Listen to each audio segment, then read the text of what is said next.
दादी, ओ दादी, इन्हें कह दो हमारे लिए रोजाना स्कूल का टिफिन बनाने की कोई जरूरत नहीं है। जब ये हमारी माँ है ही नहीं तो माँ बनने की कोशिश क्यों करती हैं? हाँ दादी, कल तो ये हमारी पेरेंट्स मीटिंग के लिए स्कूल आ गई थी। वो तो अच्छा है मैंने और प्रिया ने इन्हें वहाँ गार्ड से बातें करते देख लिया। क्या करूँ मैं इस कलमुही का, कितनी बार कहा है अपना काला साया बच्चियों से दूर रखा कर, पर ये है कि मानती ही नहीं। प्रिया, सुप्रिया, देखो तो कौन आया है। अरे चांदनी तुम? हाँ माँ, मैंने और चांदनी ने शादी कर ली है। प्रिया, सुप्रिया को माँ की जरूरत है और अब चांदनी ही इस कमी को पूरा कर सकती है। ये आप क्या कह रहे हैं? मेरे होते हुए आप दूसरी शादी कैसे कर सकते हैं? ये मेरी बच्चियां हैं। नहीं, दादी ने हमें सब सच बता दिया है। तुम हमारी मम्मी नहीं हो। हमारी मम्मी तो पैदा होते ही मर गई थी। वो बहुत सुंदर थी। तुम बस हमारी देखभाल के लिए इस घर में आई हो। और अपनी शक्ल तो देखो, तुम कितनी काली हो और हम दोनों का रंग कितना गोरा है, बिल्कुल पापा की तरह। तुम हमारी मम्मी नहीं हो सकती। हमें अपनी बेटियां मत कहो। अब से हम चांदनी आंटी को ही अपनी मम्मी कहेंगे। वो देखो कितनी सुंदर है। तुम उनके सामने कुछ भी नहीं हो। कम से कम वो हमारी मम्मी कहलाने लायक तो है। हाँ, सुप्रिया ठीक कह रही है। हमें काली मम्मी नहीं चाहिए। पापा इनसे कह दो हमारे सामने भी ना आया करें। अब हम चांदनी आंटी को ही अपनी मम्मी कहेंगे। पता नहीं जबरदस्ती हमारी मम्मी बनकर हमारी इंसल्ट कराती है। ये आपने इन्हें घर में क्यों रखा हुआ है? पापा, दादी, आप इन्हें घर से निकाल क्यों नहीं देते? नहीं बच्चों, ऐसा मत कहो। मैं तुम्हारी माँ हूँ। मैंने ही तुम्हें जन्म दिया है। तुम्हारी दादी और पापा तुमसे झूठ बोल रहे हैं। मुझे इस घर से मत निकालो। प्रिया, सुप्रिया, मेरी बात तो सुनो। दीपक, ओ दीपक, बेटा इसे घर से बाहर निकाल कर फेंक। इस मनहूस का काला साया मेरी बच्चियों पर नहीं पड़ना चाहिए। जबरदस्ती मेरी पोतियों की माँ बनने पर तुली हुई है। कोई रिश्ता नहीं है तेरा मेरी पोतियों से। निकल जा इस घर से। सुनिए, सुनिए, दरवाजा खोलिए। मैं अपनी बच्चियों के बिना, आप सबके बिना कहाँ जाऊंगी? मुझे इस घर से मत निकालो। प्रिया, सुप्रिया, मेरी बात सुनो। तुम्हें भड़काया जा रहा है। मैं तुम्हारी असली माँ हूँ। मैंने ही तुम्हें जन्म दिया है। मेरी बात तो सुनो। इस रोती बिलखती मजबूर औरत का नाम ममता है। ममता को आज उसके काले रंग की वजह से सजा दी जा रही है। यहाँ तक कि उसकी बेटियों के मन में भी उसके लिए नफरत है और बेटियां भी ममता को अपनी माँ मानने से इनकार कर रही हैं। इन सब के पीछे सिर्फ और सिर्फ ममता की सास का ही हाथ है। ये तब की बात है जब ममता माँ बनने वाली थी और उसने प्रिया और सुप्रिया को जन्म दिया। हे राम, हमारे तो कर्म ही फूट गए। दो दो बेटियों को जन्म दे दिया इस मनहूस ने। पहले तो इस काली कलूटी को घर में बहू बनाकर ले आया, ऊपर से इसने दो दो बेटियों को जन्म दे दिया। मुझे क्या पता था माँ, मैं तो सोच रहा था कि ये किसी अमीर घर की लड़की है, इकलौती औलाद है। शादी होते ही इसका बाप सारी जायदाद इसके नाम कर देगा। पर वो तो इसकी शादी करते ही भगवान को प्यारा हो गया। कर्जदारों ने सब रुपया पैसा जायदाद हथिया लिया और इस भिखारिन को फूटी कौड़ी भी नहीं मिली। मुझे क्या पता था कि इसका बाप कर्जे में डूबा हुआ था। माँ, मैं थोड़ी देर में आता हूँ। इसकी मनहूस शक्ल मेरे से देखी नहीं जा रही। हाँ हाँ, तू जा, थोड़ा बाजार घूमा। मैं भी देखती हूँ इस कलमुही को अपनी बेटियों से अलग ना किया तो मेरा नाम भी कलावती नहीं। तरस जाएगी अपनी बेटियों से माँ बुलवाने के लिए। इसकी बेटियों को ही इससे दूर कर दूंगी। मेरी और मेरे बेटे की जिंदगी खराब कर दी इसने और इसके बाप ने। अच्छी खासी किसी पैसे वाली लड़की से शादी होती तो आज मैं और मेरा बेटा राज कर रहे होते। इसकी बेटियों के गोरे और सुंदर रंग का फायदा उठाऊंगी। उन्हें ये कभी पता नहीं चलेगा कि ये इनकी असली माँ है। और फिर उसी दिन से कलावती ने ममता को अपनी बेटियों से दूर रखना शुरू कर दिया। जब बेटियां थोड़ी बड़ी होने लगी तो कलावती ने बेटियों को ममता के खिलाफ भड़काना शुरू कर दिया। और आज ये नौबत आ गई कि ममता की खुद की बेटियां उससे नफरत करने लगी और आज ममता को घर से निकाल दिया गया। ममता सड़कों पर इधर भटकने लगी। अब तो उसका कोई रहने का ठिकाना भी नहीं था। उधर चांदनी अब प्रिया और सुप्रिया की माँ बन चुकी थी। चांदनी ने अपनी चाल खेली और प्रिया और सुप्रिया को पढ़ने के लिए हॉस्टल भेज दिया। चांदनी के अपने 2 बच्चे हो गए। 15 साल बाद प्रिया और सुप्रिया दोनों पढ़ लिख कर अपने घर वापस लौटी थी। अरे प्रिया, सुप्रिया, अब तुम्हारी दादी की आंखों में वो रोशनी नहीं रह गई जो पहले हुआ करती थी। अब तो मैं 80 साल की बुढ़िया हो गई हूँ। तुम मेरे लिए ये मोबाइल फोन ले आई हो, ये तो मेरे से चलाया ही नहीं जाएगा। तुम्हारी दादी ठीक कह रही है प्रिया, सुप्रिया, तुम्हें थोड़ा तो सोचना चाहिए। पहले ही तुम्हारे पापा का इतना पैसा तुम्हारी पढ़ाई पर खर्च हो गया है। अभी आगे तुम दोनों की शादी भी करनी है। अब तुम दोनों की उम्र में तो फर्क है नहीं। तुम दोनों जुड़वा हो, समझी? ये फालतू के खर्चे करना बंद करो। थोड़ी समझदार बन जाओ। लाओ ये मोबाइल फोन मुझे दे दो, मेरा मोबाइल फोन खराब हो रहा है, मेरे काम आ जाएगा। चांदनी कलावती के हाथ से नया मोबाइल फोन छीन कर ले जाती है। कलावती की आंखों में आंसू थे। प्रिया और सुप्रिया उसे चुप कराती हैं। दादी आप रोना बंद करो ना, हम आपके लिए और मोबाइल फोन ले आएंगे। और वैसे भी मम्मी की तो आदत है ऐसे बोलने की, इसलिए हम दोनों कभी उन पर ध्यान ही नहीं देते। वो हमारी माँ है, हमारे भले के लिए ही हमें डांटती है। प्रिया और सुप्रिया तो फिर भी हॉस्टल में पढ़ी, लेकिन कलावती का चांदनी ने पीछे से बहुत बुरा हाल किया। खूब अत्याचार किए, पैसे पैसे को तरसाया।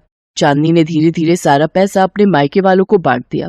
दीपक बीमार रहता था, उसकी तबीयत ठीक नहीं रहती थी, इसलिए घर में अब पैसों की बहुत दिक्कत हो गई थी। इसलिए घर आते ही प्रिया और सुप्रिया ने नौकरी ढूंढ ली और अब दोनों नौकरी पर जाने लगी। प्रिया, सुप्रिया, मैं भी कैसा अभागा बाप हूँ। आज घर को चलाने के लिए तुम दोनों को नौकरी करनी पड़ रही है। अरे तो क्या हो गया अगर ये दोनों नौकरी कर भी लेंगी तो? इतने साल इनकी पढ़ाई का खर्चा नहीं उठाया क्या? अब अपने दोनों छोटे भाई बहनों की स्कूल की पढ़ाई, घर खर्च सबके लिए नहीं तो करना है। हाँ माँ तुम चिंता मत करो, हम दोनों की अच्छी नौकरी लग गई है और एक ही ऑफिस है, इसलिए हम दोनों साथ जाया करेंगी और साथ ही घर आया करेंगी। सैलरी भी बहुत अच्छी है। हाँ मम्मी, रोहन और चारू की पढ़ाई के लिए जितने भी पैसे चाहिए हम कमाएंगे, सब कुछ हो जाएगा, बस थोड़ा सा वक्त लगेगा। प्रिया और सुप्रिया नहीं जानती थी कि चांदनी तो उन दोनों का फायदा उठा रही है। वास्तव में तो चांदनी ने अपने पास बहुत सारा पैसा और जेवर पहले ही संभाल कर रखा हुआ है। अचानक एक दिन प्रिया और सुप्रिया जब घर वापस आ रही थी तो उनके ऑटो का एक कार से एक्सीडेंट हो गया। ऑटो वाले को तो इतनी चोटें नहीं आई, पर प्रिया और सुप्रिया को काफी चोटें आई। प्रिया और सुप्रिया दोनों की हालत बहुत नाजुक थी। डॉक्टर, मेरी पोतियां कैसी हैं? कुछ तो बताओ डॉक्टर। देखिए, आप रिसेप्शन पर 2 लाख रुपए जमा करवा दीजिए। डॉक्टर, दोनों पेशेंट का ब्लड मिस्टर दीपक और कलावती जी के ब्लड से मैच नहीं किया। हमारे हॉस्पिटल के ब्लड बैंक में भी इनके ब्लड ग्रुप का ब्लड नहीं है। हमने आसपास भी बाकी हॉस्पिटल्स में पता किया है, कहीं भी उनके ब्लड ग्रुप से मैच करता ब्लड नहीं मिल रहा। ओह नो मिस्टर दीपक, आपको जल्दी ही बच्चों के लिए ब्लड का इंतजाम करना होगा। हम लोग ऑपरेशन की तैयारी कर रहे हैं। अगर इनकी माँ का ब्लड इनके ब्लड से मैच हो जाए तो कुछ हो सकता है। डॉक्टर की बातें सुनकर दीपक और उसकी माँ की आंखों में आंसू आ जाते हैं। चांदनी का खून तो वैसे भी मैच नहीं हो सकता था और पैसों के मामले में उम्मीद रखना बेकार था। कुछ देर बाद नर्स खुशखबरी लेकर आती है। मुबारक हो आंटी जी, आपकी दोनों बच्चियों का ऑपरेशन सफल रहा। ऑपरेशन हो भी गया, पर दीपक तो अभी ब्लड लेकर आया ही नहीं। आंटी जी, बच्चों को ब्लड मिल गया और उनकी पेमेंट भी शायद रिसेप्शन पर हो चुकी है। लगता है आपको इस बारे में कुछ नहीं पता। आपकी बहू ही तो है जिन्होंने ब्लड दिया है, वो अंदर बेड पर। कलावती अंदर जाकर देखती है, पर रूम में तो कोई था ही नहीं। नर्स भी हैरान रह जाती है। कुछ देर बाद दीपक आता है तो उसे सारी बात का पता चलता है और सुप्रिया को होश आ जाता है। अब तक दीपक और कलावती समझ चुके थे कि ये सब ममता ने किया है। प्रिया और सुप्रिया को अपनी सगी माँ की भी सारी सच्चाई पता चलती है और वो बहुत रोती हैं। दादी, इतने साल तक हम अपनी सगी माँ से दूर रहे, हमें अपनी माँ को ढूंढना है दादी, हमें उनसे माफी मांगनी है। हाँ पापा, आज एक बार फिर हमारा दूसरा जन्म हुआ है, वो भी हमारी अपनी सगी माँ की वजह से। पापा किसी भी तरह माँ को ढूंढो, मम्मी को ढूंढो, पापा ढूंढो। एक दिन चोरी छुपे हॉस्पिटल में अपनी बच्चियों को दूर से देखते हुए ममता पर दीपक की नजर पड़ जाती है और वो उसके पैरों में गिरकर माफी मांग लेता है। प्रिया और सुप्रिया भी अपनी माँ से लिपट कर रोने लगती हैं। ममता बहू, ये सब मेरे कारण हुआ है। मैंने माँ होकर एक माँ को अपने बच्चों से अलग कर दिया। गलत तो मैं हूँ। माँ, हमें माफ कर दो माँ, हमने तुम्हें नहीं पहचाना। माँ, हम दोनों ने आपके साथ बहुत बुरा सलूक किया, फिर भी आपने हमें बचाया। मेरे बच्चों, मैं तो तुम्हारी माँ हूँ, मुझे हमेशा से ही तुम्हारी फिक्र रही।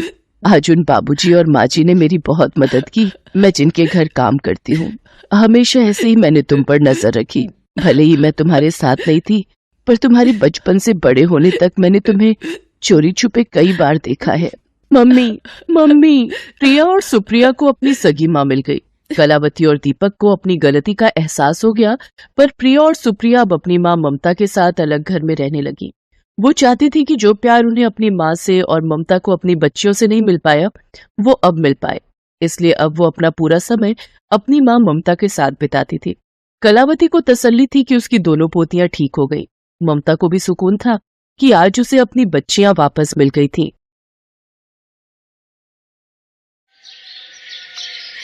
पलक काले रंग वाली लड़की थी, जिस वजह से उसके स्कूल में हर कोई उसके काले रंग को लेकर उसे चिढ़ाता था, खासकर उसकी अपनी क्लास के टीचर और बच्चे।